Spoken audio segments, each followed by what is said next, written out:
আমি প্রথমেই প্রধানমন্ত্রীকে উদ্দেশ্য করে যেটা বলবো, আপনি শহীদ প্রেসিডেন্ট এবং সেনাপ্রধানের সন্তান। আপনার মাও ছিলেন প্রধানমন্ত্রী, আপনার শ্বশুর ছিলেন এডমিরাল, নৌবাহিনীর সবচেয়ে বড় রেকর্ডেড ভেটারান অফিসার।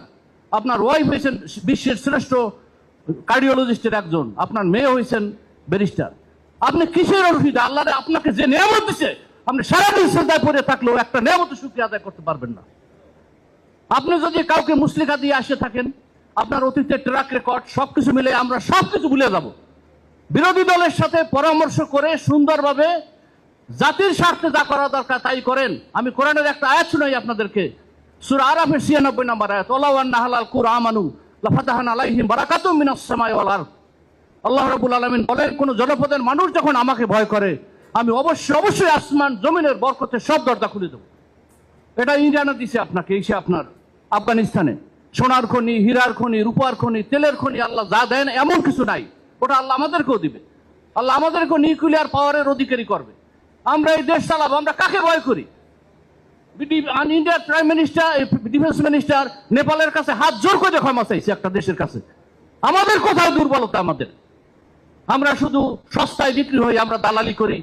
ইমানটা খুব বড় জিনিস। ইমানহীন আমল আর আমলহীন ইমান আল্লাহর কাছে কোনোটাই গ্রহণযোগ্য না। আপনি দুনিয়ায় প্রধানমন্ত্রী হলেন, প্রেসিডেন্ট হলেন, সবই হইলেন, কিন্তু মরার পরে আপনার জাহান্নামে জায়গা হইল। আমরা লেন্দুর দর্জি, সেই মির্জাফর, এগুলো আমরা এদের ইতিহাস আমরা দেখছি। আপনারা মরার পরে তো আপনার আখিরাতকে নষ্ট করবেন। কেন আপনারা করেন? এখনই বিরোধী দলের সাথে বসেন, দেশকে সুন্দর মতো চালান। যোগ্য লোক যারা আছে, দেশপ্রেমিক আছে, আপনার আব্বার আদর্শের সাথে যারা মিল আছে তাদেরকে রাখেন। যেগুলা এই ঋণ খেলাপি আছে, অসৎ আছে, অবৈধ আছে, এই বিগত এক মাসে যে পারফরমেন্স আপনারা দেখাইছেন, হাসনাত আব্দুল্লাহর তো কাছাকাছিও আপনাদের মধ্যে একজন লোক নাই। আপনারা এখন যেটা করবেন, বিরোধী দলের সাথে মিশে ঐক্যবদ্ধভাবে দেশ পরিচালনা করেন। ইনশাআল্লাহ পৃথিবীর কোন শক্তি নাই যে আমাদের সামনে দাঁড়ায়। শুধু ঐক্য দরকার, একটা ঐক্য এবং আইন অনুযায়ী দেশকে আপনারা পরিচালনা করবেন। আর একটা কথা আমি বলবো, সশস্ত্র বাহিনীর যারা বড় বড় অফিসার আছেন, সেনাপ্রধানকেও আমি উদ্দেশ্য করব। আজকে সিভিলে তারা 6 মাস আগে 3টা প্রমোশন পাইয়া সবাই সবকিছু নিয়ে গেছে, এখন হান্টিং করেও কিছু পায় না কাউকে দেওয়ার মতো। আর সশস্ত্র বাহিনীর অফিসারদের ইউনুস গভর্নমেন্ট যেটা দিয়ে গেছে, সেটা 19 মাসে এখনো বাস্তবায়ন হয় নাই। এজন্য কিন্তু আপনাদের জবাবদিহি করতে হবে, মনে করেন না, সময় কিন্তু আসবে। সম্মানিত হাজিরিন, আমি 2-3টা কথা বলে শেষ করছি। আমার বোধ হয় কথা বলার প্রায় শেষ। একটা হলো, সাপ যখন সোজা হয় মরার পরে, আগে কিন্তু সোজা হয় না, এটাও একটু মনে রাখেন।